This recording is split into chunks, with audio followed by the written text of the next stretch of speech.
Hi കൂട്ടുകാരെ, എല്ലാവരെയും സുഖമായിരിക്കുന്നു. നമുക്കിന്ന് മത്തി കപ്പ ബിരിയാണി എങ്ങനെ ചെയ്യുന്നത് നോക്കിയാലോ ഫ്രണ്ട്സ്. അതിനാവശ്യമായിട്ട് ഞാൻ ഒരു സവാള ഒന്ന് ചോപ്പ് ചെയ്ത് എടുക്കുന്നുണ്ട് കേട്ടോ.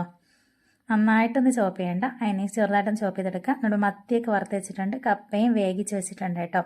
അപ്പോൾ നമുക്കിന്ന് മത്തി കപ്പ ബിരിയാണി എങ്ങനെ ചെയ്യുന്നത് നോക്കാം. നമ്മുടെ മത്തിയിലുള്ള മുള്ളൊക്കെ ഒന്ന് മാറ്റി മത്തി മാത്രം തനിയെടുക്കുക കേട്ടോ. അതിലൊരു ചട്ടി കടുവറുക്കാനായിട്ട് വെച്ചിട്ടുണ്ട് കേട്ടോ അടുപ്പിൽ.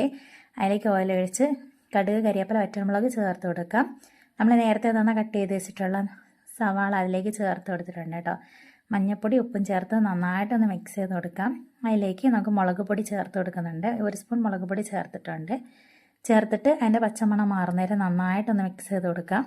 നമ്മൾ നേരത്തെ തന്നെ ഇളക്കി വെച്ചിട്ടുള്ള നമ്മുടെ മത്തി അതിലേക്ക് ചേർത്ത് നന്നായിട്ടൊന്ന് മിക്സ് ചെയ്ത് കൊടുക്കാം. നന്നായിട്ടൊന്ന് മിക്സ് ചെയ്തതിന് ശേഷം നമ്മൾ നേരത്തെ വേവിച്ച് വെച്ച കപ്പയും കൂടെ അതിലേക്ക് ചേർത്തിട്ടുണ്ട് കേട്ടോ.